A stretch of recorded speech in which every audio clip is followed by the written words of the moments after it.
Hello, my name is Stephen Breckenridge Oliver, and if you've watched any of my videos before, then you know I make videos about unique things like dark matter being the basic elemental universal composition and which regulates the standard passage of time. Things such as that. And the video I'm gonna make tonight, I'm gonna tell you about a theory. I say it's a theory. According to carbon 14, it's accurate.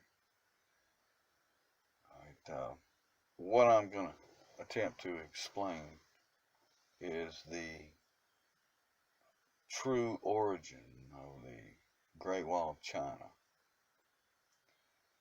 In the year 425, the cannonball and black powder was invented. All right, there's a alien species which landed in North China. I don't know if they crash landed intentionally, or whatever, but when they arrived on Earth, obviously they already had the ability to manipulate dark matter.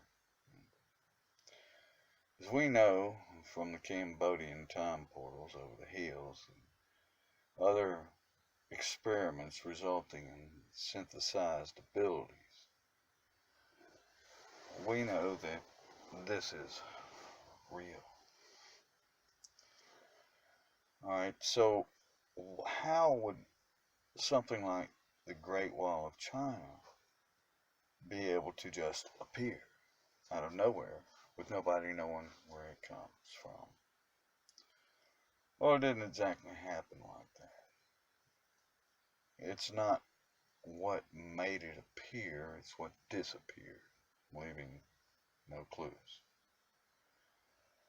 So, when the biogelatinous bipodular life forms from another planet landed in North China, in the year 425, the cannonball was invented, so they took it back to 1500 BC. And in 1500 BC, they used these cannonballs. And by the time the original, in the new timeline in which they created, by the time 425 came around, cannonballs were already commonplace. There was no reason to invent them. They were already everywhere. It'd be like taking a phone like I'm talking to you on right now and taking it back to mm, 2000 BC. All right, you think that by the time this timeline that we're in right now got here that anybody would need to invent it? I mean, from like 4,000 years ago, how's it going to be invented today? All right, so as they took that cannonball back to 1500 BC, which carbon 14 testing on the Great Wall of China has proven that according to the cannonball scorches left on that wall in the year 1500, those cannons were being fired. So how could they be fired in 1500 BC when they weren't even invented until 425 AD? You utilize dark matter manipulative apparatus, such as neutrino field. Alright, so by the time 425 got here, there was no reason to invent them. And everything that resulted from that spawn of a tangent timeline was no longer able to be there. It just went to what we call a breach in the continuum. Once this breach in continuum occurred, then everybody around it who was in this new timeline, well, there's no way they could have known, with the exception of one thing.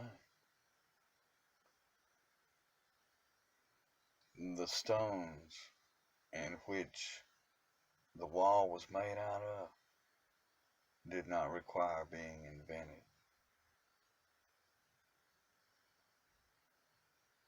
And that's why nobody knew where the Great Wall of China came from.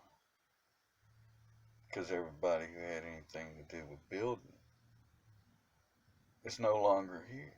Was no longer there once the year 425 arrived in the other timeline. It's called an end static point. Alright, now the difference between the origin static point and an end static point, when you're dealing with a tangent continuum breach, is very difficult to determine. Meaning this: was it the beginning and the origin in 425 when the cannonball was created? Or was it the end of the tangent line when 425 came and there was no need to create or invent a cannonball because it had become commonplace? Now you're going to invent something everybody else already has. No reason to. No ability to, really. How are you going to invent something that's everywhere? So, the tangent of 1500 BC, and which began there, that's pretty much an origin static point. And the 425 is an end static point for that tangent continuum timeline, meaning that world was gone at that moment in which cannonballs were no longer invented. How are they going to take them back if they're not invented? How are you going to invent them? They're everywhere. So this is the origin and end point, static point, continuum tangent effect. Anything that does not need to be invented had no effect. And that is the theory that I have on where the Great Wall of China came from. Now, what leads me to believe this are the condition of evidence and fact, the carbon-14 dating, the fact that the Chinese were the first to invent the flamethrower. Now, you might wonder how that fits into it. Okay, well, we're talking about a biogelatinous bipodular alien life form, and which has capabilities like the jellyfish or the squid. They contain chemicals within their body. They have no bones. Alright, and they do have, say, a jellyfish has a tentacle, and all it has to do is touch your skin, and then we call it stinging.